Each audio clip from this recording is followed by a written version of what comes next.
The delegate from Petersburg, Delegate Aird. Thank you, Madam Speaker. I rise for a point of personal privilege. Delegate Aird, you have the floor. Thank you, Madam Speaker. Madam Speaker and members of the body, as we continue our reflections during this month of Black history, our shared American history, I ask you to imagine what the future of our Commonwealth will look like 20 years from now. By then, this body will be filled with new leaders, new faces, and hopefully continued energy to bring about change. Imagine with me the issues of the day that will be debated, Madam Speaker. Will they still be fighting for adequate funding for our schools, especially those in impoverished communities among a division of segregated school division lines?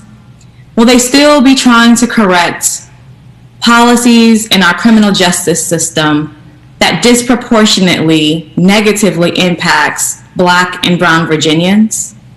Or will they still be debating policies that aim to eliminate the perpetual bias that exists in our healthcare system? Madam Speaker, this is my greatest fear. As a mom of 2 young boys, and I mean, even if you're a grandparent, an aunt, an uncle, you name it, the fear that future generations will still be fighting the same battles of today is a real one, especially for Black and Brown Virginians. As I look back at the issues of the day well before my time in the 1960s and 70s and so forth, I continue to see remnants of the battles that plagued them, plague us, with very little change despite the sacrifices of so many people. The leaders of that time were arguing about our schools. They were arguing about affordable housing, and they were arguing about economic opportunities and equitable access and unjust treatment under the law.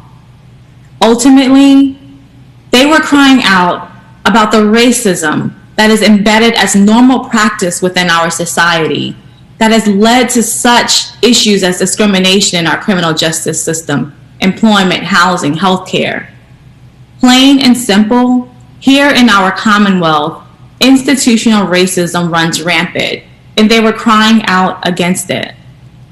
But Madam Speaker, racism, it no longer looks like overt oppression and criminal racist violence. It doesn't look like someone calling me a nigger. It doesn't look like a cross burning on my lawn. It looks very different today, and there are so many proxies for it. And this is exactly why we have to be more vigilant in these times than ever before to combat it. Combat it in our systems and in our institutions. Madam Speaker, we find ourselves in the current state of our society today because we still cannot have a real conversation about systemic racism. Too often, this discussion is internalized and received as a personal attack. And before the conversation can even begin, people shut down. They get defensive, and their discomfort clouds their vision.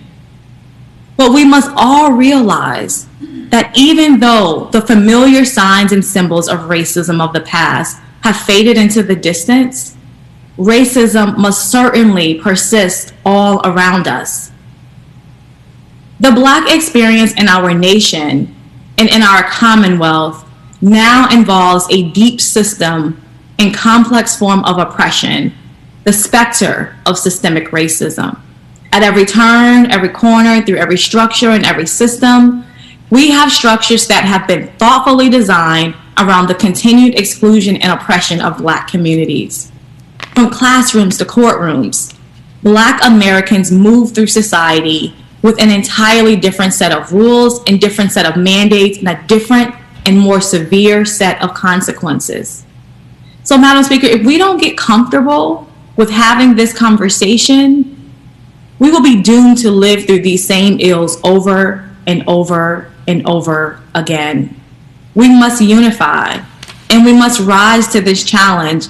Otherwise, we are destined to relive the same debates with the same inadequate outcomes. Madam Speaker, celebrating Black history means celebrating the countless Black men and women and children, both famous and forgotten, whose tremendous sacrifices enable people who look like me to be in this body. But we can do a little more than celebrate, because these sacrifices will have meant nothing if we do not rise to the challenges of today, which means rebuilding and strengthening our systems of government that are proving to continue to work against Black and brown Virginians. To truly honor Black history, we must get comfortable with confronting the racism in every system and institution that we have to finally and formally excise it from our society. You cannot celebrate Black history if you cannot summon the moral fights for Black Virginians and Black Virginians' futures. As we continue the work of this session, I ask that you join me in please remembering this reflection during the month of Black history, my history, your history, our shared American history. Thank you, Madam Speaker. Thank you so much, Delegate Aird.